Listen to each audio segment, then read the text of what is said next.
Bienvenue sur le podcast Aécriture. Je suis Isa, créatrice du compte Instagram Aécriture et du site internet aécriture.fr, plateforme d'accompagnement en écriture. Dans ces épisodes, on se parle méthode d'écriture, quotidien d'auteur, blocage et réussite. Mon but ? Vous rassurer, vous donner mes tips et vous booster à finir votre roman. Alors, si comme moi, vous êtes passionné d'écriture, installez-vous et on est parti. Hello ! Bienvenue dans ce nouvel épisode de podcast. J'espère que vous allez bien, comme toujours, et que vos projets d'écriture avancent tout aussi bien. Aujourd'hui, je voulais aborder un sujet qui touche beaucoup d'auteurs, notamment les auteurs débutants, celui de la motivation. C'est un sujet qui me touche aussi parce que je suis assez encline à perdre ma motivation durant l'écriture et à faire de grandes pauses. Et donc, j'ai été amenée à tester tout plein de petites solutions pour ramener ma motivation à un niveau suffisant afin de m'y remettre. Et je vous avoue que parfois, c'est dur. Et oui, j'ai beau être coach pour aider les gens à dépasser leur blocage, ça ne veut pas dire que je sois moi-même invincible ou que je ne ressens jamais de moments de down. J'en ai déjà parlé, mais justement, je perds facilement ma motivation, je me déprécie énormément et c'est pour ça que j'ai voulu aider les auteurs à se remettre en selle. Parce que je sais que seul, c'est plus dur. Donc, la motivation. C'est ce qui motive un acte, un comportement. C'est ce qui pousse quelqu'un à agir. Autrement dit, on fait appel à la motivation pour tout dans notre vie. Faire le ménage, se lever, aller faire du sport, écrire, travailler, nous sommes en besoin constant de motivation. Et s'il y a certaines choses qui sont plus faciles à faire que d'autres, c'est parce que notre niveau de motivation n'est jamais le même et dépend souvent de la tâche à accomplir. Mais pas que. Il dépend aussi de notre énergie. On a tous une sorte de quota d'énergie à dépenser dans la journée et selon les personnes, la même activité ne va pas drainer cette énergie de la même façon. Nous n'avons tout simplement pas le même cerveau, pas la même endurance face à l'effort, ni le même métier, et donc pas la même énergie à la fin de la journée. La plupart d'entre nous travaillent environ 8 heures dans la journée avec plus ou moins de stress, plus ou moins de temps de trajet et plus ou moins de stimulation intellectuelle. Certains d'entre nous ont des enfants dont il faut s'occuper et organiser le temps. Je n'ai pas besoin de vous dire que selon l'âge et le caractère de vos petits bouts, vous pouvez être plus ou moins en forme une fois qu'ils sont couchés. Et comme la journée ne fait que 24 heures, on se retrouve facilement à choisir entre un temps de décompression et un temps d'écriture. Et c'est pour ça que souvent, on préfère se vider l'esprit. L'écriture est une activité salvatrice à bien des égards, mais on ne va pas se mentir, elle demande de la concentration, de la créativité et une grande énergie intérieure. Si on est complètement vanné, on aura du mal à trouver les mots justes, à visualiser nos scènes ou à faire preuve d'empathie. Pourtant, l'écriture est un hobby. C'est une activité qui doit s'effectuer sans stress. Sauf si vous avez décidé d'en faire votre métier et d'en vivre, parce que là, c'est un autre problème. C'est une activité qui se doit d'être relaxante. Et en fait, bien préparée, une séance d'écriture peut s'avérer être une source d'énergie. En fait, c'est un peu comme le sport. On a toujours un peu de mal à s'y mettre, mais une fois que c'est fait, on est bien mieux qu'avant. Et qui dit sport dit souvent motivation. Parce que oui, se mettre en face de son ordinateur pour extirper notre histoire nous semble parfois trop difficile, nous demande trop d'efforts. Je le sais, je vous comprends, moi aussi je le ressens. Parfois, même si j'ai mon plan, que je sais à peu près quelle scène écrire, ça me semble insurmontable. Je me dis que je n'en suis pas capable, que je ne le sens pas, que là, vraiment, c'est pas le moment. Bref, ma motivation est au point mort. Mais, en fait, le vrai problème, c'est que je n'ai plus confiance en moi, en mon écriture, en mon histoire. Si je perds ma motivation, c'est que quelque chose dans mon quotidien a bousculé mes croyances, mis à mal mes appuis et je me retrouve à osciller entre « j'ai envie » et « je n'y arrive pas ». Et pour regagner cette motivation, on pense souvent qu'un bon coup de pied aux fesses est suffisant. Et parfois, c'est le cas. C'est vrai, parfois, il suffit de se forcer un peu et ça passe. Mais souvent, avouons-le, la procrastination gagne. Et là, on rentre dans le cercle vicieux et infernal du « je le sens pas, je le ferai plus tard ». On est alors dans une boucle qu'on appelle en coaching une boucle auto-validante. Vous avez sûrement déjà entendu parler de ça, mais pour ceux qui ne connaîtraient pas, je vais expliquer. Une boucle auto-validante ou auto-réalisatrice, ça part tout simplement d'une croyance. Par exemple, je ne vais pas bien écrire aujourd'hui, ça ne sert à rien que je m'y mette. C'est une croyance qui engendre un comportement, je n'écris que quand je le sens, et ce comportement conduit à un résultat. Je n'écris pas souvent, donc je ne trouve pas que j'écrive bien. Et enfin, ce résultat va renforcer notre croyance. Comme je trouve que je n'écris pas bien, je ne le sens que rarement. Vous voyez le problème ? Peu importe quelle est votre croyance de base, je peux vous assurer qu'il y a quasiment 90% de chances que vous vous auto-persuadiez de ne pas faire votre séance d'écriture. Mais en faisant ça, même si ce n'est absolument pas volontaire, vous vous créez des peurs et vous drainez votre motivation et nourrissez la procrastination. Alors, comment sortir de cette boucle auto-validante ? Eh bien, déjà, en prenant conscience. En vous questionnant sur la raison qui fait que vous n'écrivez plus en ce moment, vous allez peut-être discerner une raison qui ne semble pas très importante, mais qui revient souvent. Et cette raison, c'est généralement l'excuse derrière laquelle vous vous cachez.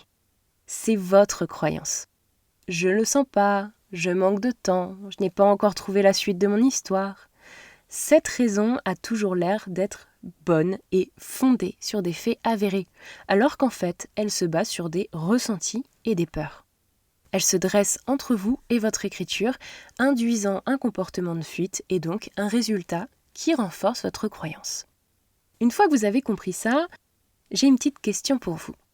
Quel résultat voulez-vous obtenir au lieu du résultat que vous avez actuellement ?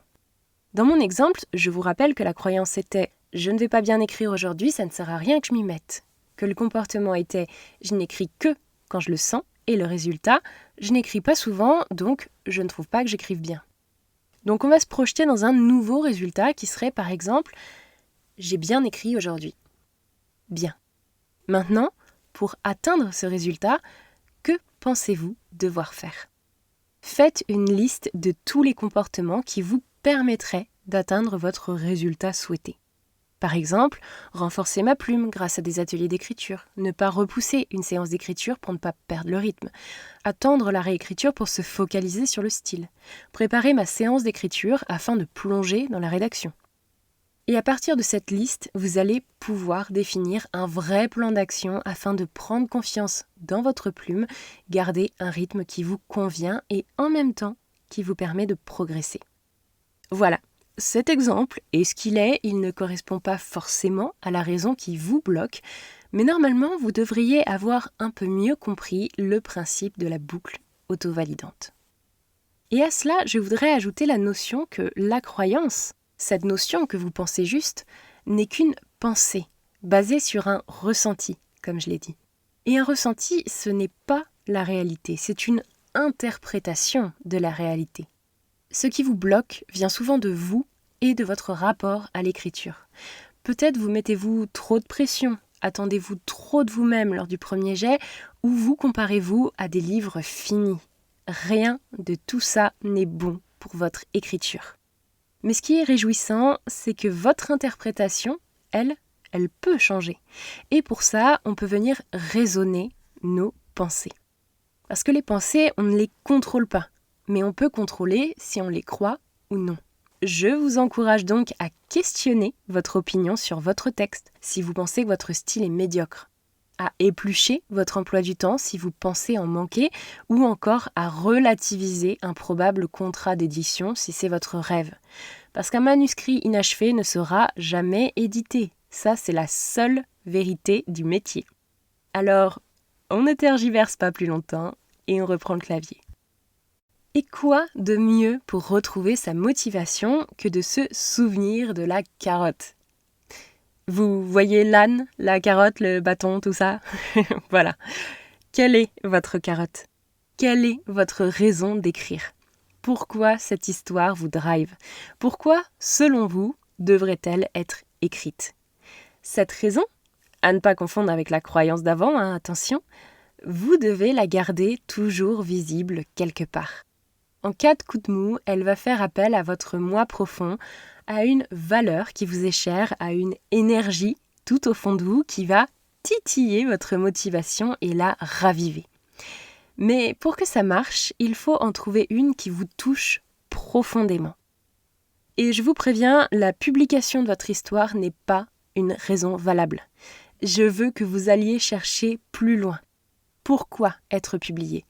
Pourquoi tant de sacrifices, de temps alloué à l'écriture au détriment parfois de votre vie sociale ou d'autres choses encore ? Il faut que cette raison soit heart-driven, dictée par votre cœur et non uniquement votre cerveau. Elle doit faire appel à votre enfant intérieur, à un pacte que vous avez fait avec vous-même, une promesse à votre grand-mère, une cause que vous voulez soutenir, une reconnaissance, une expression, une thérapie, bref, tout ce qui vous touche profondément. Enfin, si la motivation n'est toujours pas au rendez-vous, je veux que vous vous accordiez du temps, du repos pour faire le point, faire le vide dans votre esprit, vous détacher de tout ce qui pourrait polluer votre écriture pour revenir plus fort, recharger la batterie. Mais surtout, vous traiter avec respect. Vous en tant que personne, mais aussi vous en tant qu'auteur. Si vous ne vous considérez pas comme un auteur, vous ne respecterez pas vos séances d'écriture et la boucle se perpétuera. Donc donnez-vous rendez-vous selon votre emploi du temps et tenez-vous-y. Ne repoussez pas constamment votre séance parce que là, c'est pas vraiment pratique ou finalement je le ferai demain. Non, même si la séance est plus courte, faites-la. Donnez du temps à votre activité, à votre rêve, à vos personnages. Et vous verrez que plus vous vous y mettrez, plus ce sera facile. Donc, en résumé, la motivation, c'est une histoire de mental et une histoire d'habitude. Plus vous mettrez en place des choses qui vont servir votre écriture et lui donner la place qu'elle mérite dans votre vie, plus vous gagnerez en motivation. Et aussi, petit conseil bonus, pour se motiver, rien de mieux que le regard des autres. En parlant ouvertement de vos objectifs à vos proches ou sur les réseaux, vous vous challengez et vous vous engagez à essayer de les atteindre. En plus, avec un peu de chance, lorsque la motivation vous manquera, vous recevrez un petit message de soutien et pouf, ce sera reparti. Voilà, j'ai fait un peu le tour de ce que je voulais vous dire concernant la motivation pour aujourd'hui. C'est un sujet très vaste, donc je serai amenée sans doute à vous en reparler, mais j'espère que déjà cet épisode vous aura apporté quelques pistes pour vous rebooster. Comme toujours, vous pouvez soutenir mon travail en m'offrant un café sur buymeacoffee.com/aécriture, en laissant une note sur votre application de podcast, en vous abonnant si ce n'est pas déjà fait et en partageant cet épisode. Sans votre aide, ce podcast n'est rien, alors je compte sur vous. Sur ce, on se retrouve bientôt pour un prochain épisode. En attendant, c'était Isa d'Aécriture, amour sur vous et écrivez bien.